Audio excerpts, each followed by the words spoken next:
Fala galera aqui da Show, eu sou o Jura do canal do Jura, falando direto de Natal, Rio Grande do Norte. Hoje, quarta-feira, dia 19 de fevereiro de 2025, vamos trazer algumas notícias do Vasco aí, a cara de pau da 777, né, do pessoal da 777, que estão provando o próprio veneno, e notícias aí referente ao jogo de Vasco-Botafogo, né? E também da vitória, falar um pouquinho da vitória de ontem, da classificação para a segunda fase da Copa do Brasil. Mas antes, se inscreva no canal do Jura Vascaíno, ative o sininho de notificação, deixe o seu like, compartilhe o nosso vídeo, deixe o seu comentário, ajude a fazer com que o nosso canal continue crescendo e chegue ao alcance de mais vascaínos. Por isso a gente precisa muito da sua participação, da sua interação com o canal. Como? Compartilhando, divulgando, dando like, deixando seu comentário, tá ok? Vamos lá. A Ferj, vamos falar primeiro aqui do jogo do Botafogo logo. A Ferj já tinha feito, né?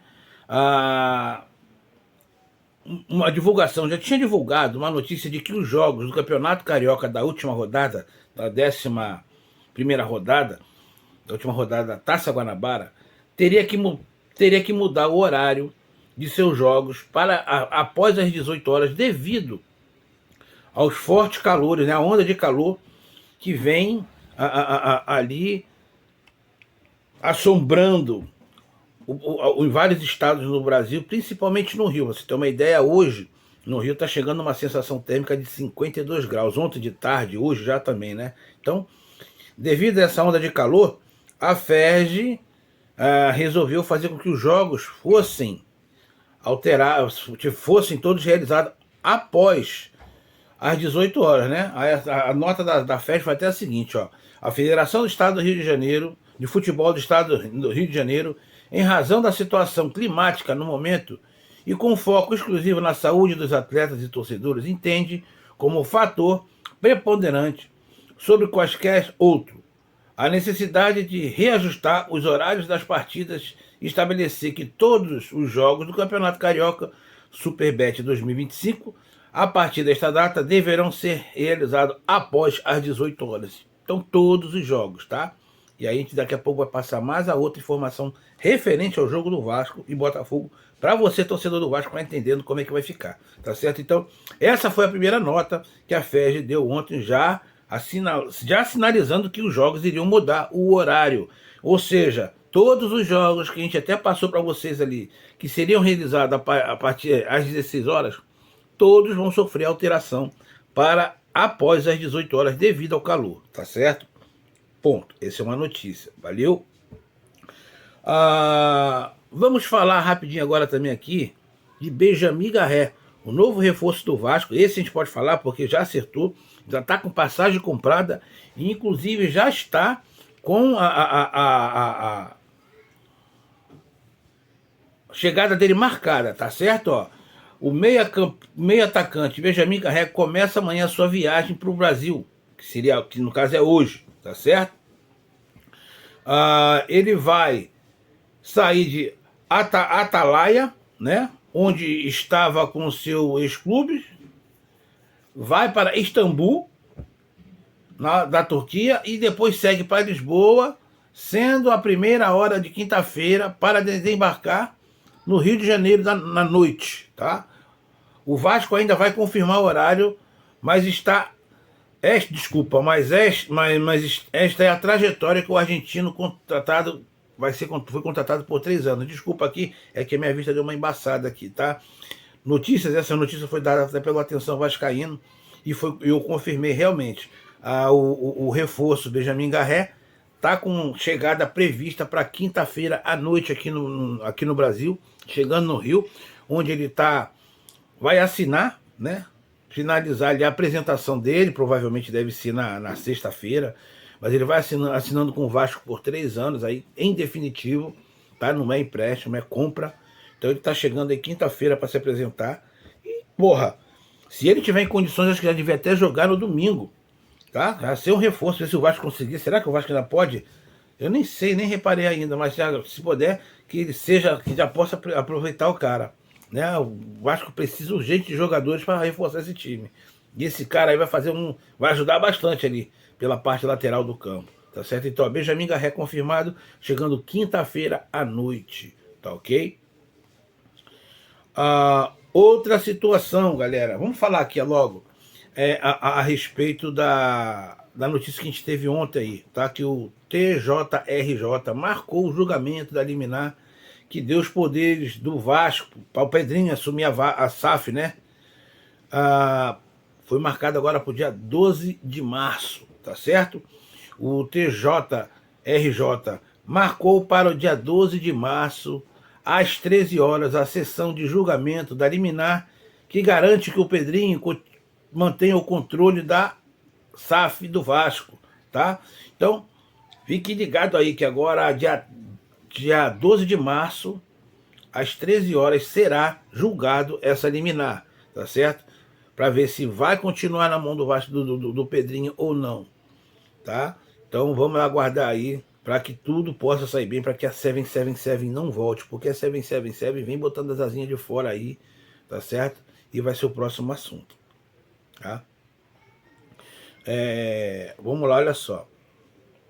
A 777 teve a cara de pau, tá tendo a cara de pau de pedir pro clube prestar conta, pro Vasco, pro Pedrinho prestar conta da gestão da SAF e que compartilhe as informações sobre venda, tá? Ó, a 777 Carioca acionou a justiça pedindo que o Vasco preste conta da gestão Pedrinho na SAF e compartilhe informações sobre a venda.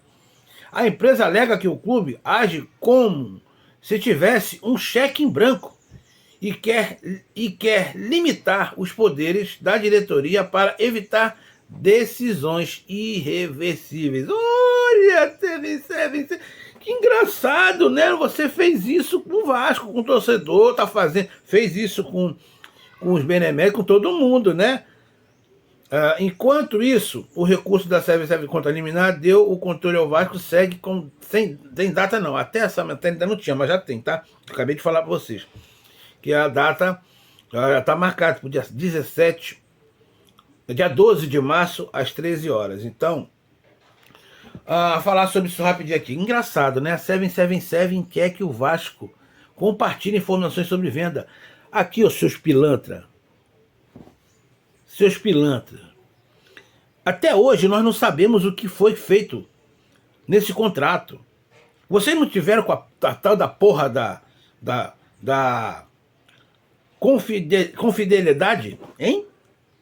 Até agora a gente não sabe o que foi feito e como foi feito a questão da venda, como se procedeu essa venda e o contrato. Agora vocês têm a cara de pau de vir falar que o Vasco precisa de transparência para informar. Mas eu sou parte representante. Foda-se, vocês não tem que ver porra nenhuma, não.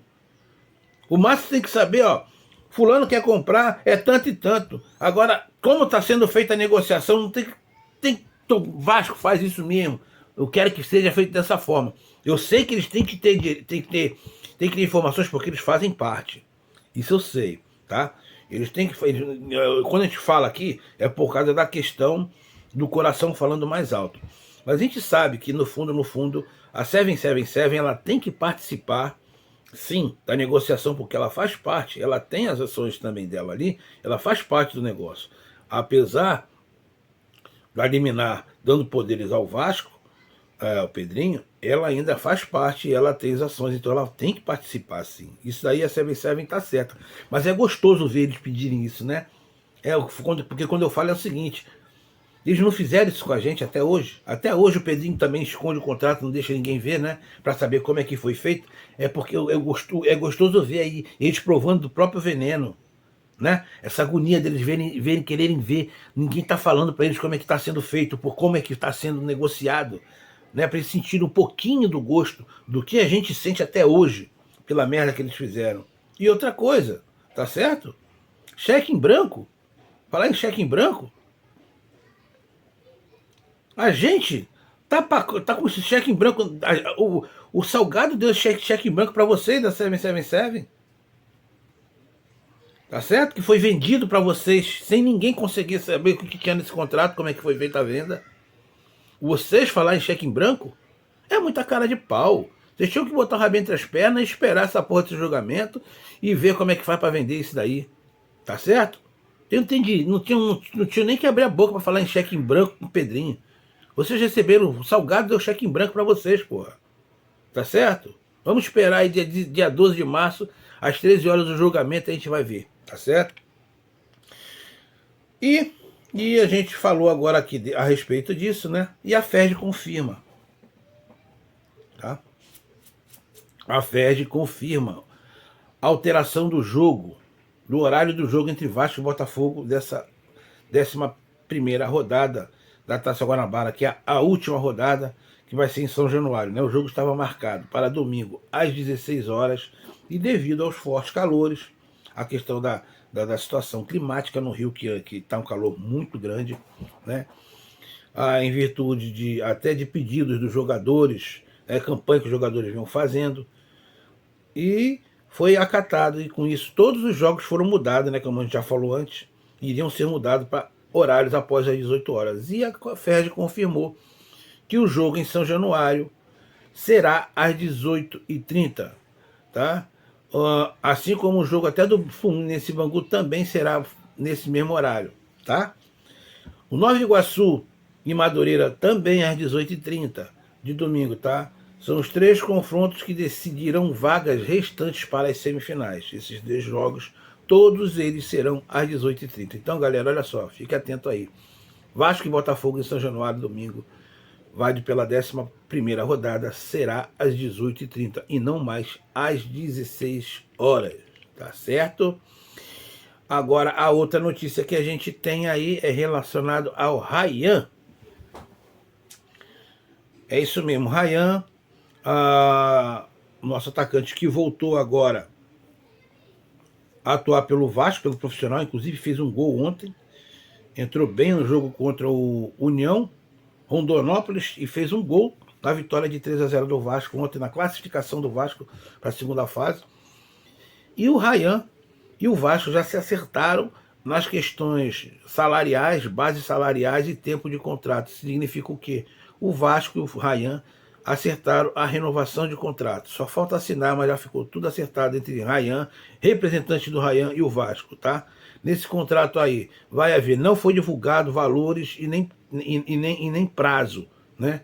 Nem o tempo de contrato. O que foi revelado é que já foi acertado valores, onde ele vai ter um acréscimo significativo salarial, uma extensão maior, né, no tempo de contrato com o Vasco, para que a rescisão de contrato também para o Vasco, entre Ryan e Vasco, seja mais alta. Isso é o quê? Para assegurar que o Vasco possa fazer uma boa venda em relação ao Ryan, ainda mais agora que vem sendo bem ventilado, depois da boa campanha que ele fez com a seleção sub-20 na Sul-Americana. Uma visão maior ainda de mercado europeu está em cima do Ryan. Ele vem recebendo sondagens e com isso, com essa renovação, o Vasco assegura uma possível venda melhor ainda e mais segura, né? Isso é para segurar mais a questão de valores do Vasco numa possível negociação do Ryan. Então, Ryan e Vasco e Ryan se acertaram e já fecharam a renovação de contrato com aumento salarial, aumento de tempo de contrato e rescisão contratual, tá? Vão assinar agora, mas já está tudo acertado, tá certo? E para finalizar aqui, ontem Vasco venceu o União Rondonópolis por 3-0, né, garantindo a classificação para a segunda fase da Copa do Brasil. Com esse resultado aí já entra para o Vasco a faixa de 1 bilhão, 1 milhão 700 e alguma coisa, já entra para os cofres do Vasco. Né, Pedrinho? Quem sabe para onde vai esse dinheiro, que até agora a gente não sabe, esse dinheiro do Vasco, que o Vasco vem recebendo, você não está dizendo para onde está indo esse dinheiro. Mas o Vasco, além dessa premiação já garantida, garantiu para a segunda fase, né, os gols marcados por Verrete de pênalti, depois o Ryan fez o segundo e o terceiro com Hugo Moura. Né, uma atuação, apesar do goleiro do União Rondonópolis ter feito grandes defesas, senão poderia ter sido uma goleada, mas ainda assim eu achei, pela fragilidade do time, do nosso adversário, O primeiro tempo do Vasco deixou muito a desejar. Eu acho que é um time muito fraco esse União Rondonópolis. Para o Vasco ainda está com uma transição do meio campo para o ataque muito lenta, da defesa para o meio campo muito lento. Outra coisa, esse jogo demonstrou mais uma vez o quanto o Carille é medroso e covarde. Tá certo? Porque não tinha necessidade dele montar o time do jeito que ele montou, com um monte de meia, um monte de meia ali, sabe? Montando um time completamente com medo. Demonstrou realmente medo do União Rondonópolis. Com todo respeito à União Rondonópolis, mas não dá. Ele demonstrou, ele custou muito a fazer modificações no time. Preocupado com o time daquele ali, demonstrando completo medo. Então, eu acho que o Carille está demonstrando, está passando para os jogadores esse medo de perder qualquer jogo, e com isso está fazendo com que os jogadores também, isso acaba sendo passado para os jogadores, e os jogadores já entram com medo, sem confiança. Então acho que precisa mudar. E era isso que a torcida do Santos reclamava muito do Carille, por isso não queria mais ele lá. Porque ele transpassava isso para o jogador. Essa questão de receio de perder jogo, e aí o time já entra com medo de perder jogo com qualquer adversário. Então tem que ser revisto isso, tá certo? Coutinho, mais uma vez para mim, pessoal falando do Coutinho, mas para mim foi mais uma vez uma decepção. Diante de um adversário fraco, Coutinho não fez nada. Eu tenho pedido aqui direto para que não renove com o Coutinho, que não renove com o Payet. Mas olha só, para tu ver, a atuação do Coutinho está tão abaixo, está tão ruim, que o Payet, que vem jogando mal, ele entrou aos 37 minutos do segundo tempo, e com 3 minutos de jogo, o Payet já tinha feito mais do que o Coutinho tinha feito no jogo todo, no primeiro tempo, todinho, e nos 37 minutos de jogo que ele teve no segundo tempo. O Payet em 3 minutos fez mais do que o Coutinho no jogo todo que o Coutinho jogou. Com a assistência que ele deu, tá vendo? Modificando, fazendo com que o jogo andasse melhor. Tá vendo? Foi após a entrada do Payet que o time jogou mais solto, correu mais e teve as melhores chances de gol. Então, o Payet, com menos tempo de jogo, fez muito mais do que o Coutinho fez em todo o tempo. Então, o Coutinho anda muito ruim, jogando nada, apagado, tá entendendo? Burocrático, segurando muita bola e não faz, com muito toquinho pro lado, sem fazer nada, sem tomar atitude. Muitas das vezes você olha o Coutinho e tá andando de cabeça baixa, parece jogador preguiçoso com preguiça de jogar. Ou ele muda essa postura, eu acho que, ou então eu achava que já estava na hora de despachar o Coutinho, porque não dá. Muito caro, para entregar muito pouco contra a União Rondonópolis, tá certo? Então essas aqui foram as notícias do Vasco de hoje. Mais uma vez eu peço aí para vocês se inscreverem no canal do Jura, ativar o sininho de notificação em todos, deixar o seu like, seu comentário e compartilhar. Até a próxima, valeu!